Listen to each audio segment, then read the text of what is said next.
Pushpa 2 release ആയതുകൊണ്ട് തന്നെ രാവിലെ തന്നെ ടിക്കറ്റും എടുത്ത് പടത്തിന് കയറി. പടം തുടങ്ങി.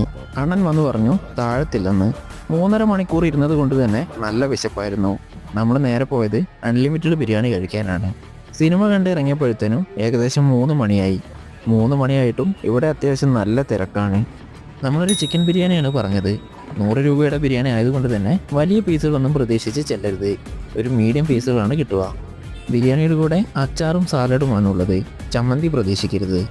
അധികം മസാലയോ അധികം ഓയിലോ ഇല്ലാത്ത ഒരു സ്റ്റാൻഡേർഡ് ബിരിയാണിയാണ് ഇവിടെ 100 രൂപയ്ക്ക് കൊടുക്കുന്നത്. ഇതിൻ്റെ കൂടെ അൺലിമിറ്റഡ് ബിരിയാണി റൈസും കിട്ടുന്ന കാര്യം മറക്കണ്ട കേട്ടോ. ചിക്കൻ ബിരിയാണിക്ക് 100ഉം ബീഫ് ബിരിയാണിക്ക് 140ഉം കാട ബിരിയാണിക്ക് 150ഉമാണ് ഇവിടെ ചാർജ് ചെയ്യുന്നത്. അങ്ങനെ ബിരിയാണി കഴിച്ചു കഴിഞ്ഞാൽ ചൂടോടെയുള്ള ഒരു ലെമൺ ടീയും ഇവിടെ സൗജന്യമാണ്. അൺലിമിറ്റഡ് ബിരിയാണി സ്പോട്ട് നോക്കുന്നവർ ലൊക്കേഷൻ മറക്കണ്ട. സുൽത്താൻ ബത്തേരി ചുള്ളോട് റോഡിലുള്ള ബിരിയാണി ഹട്ട്.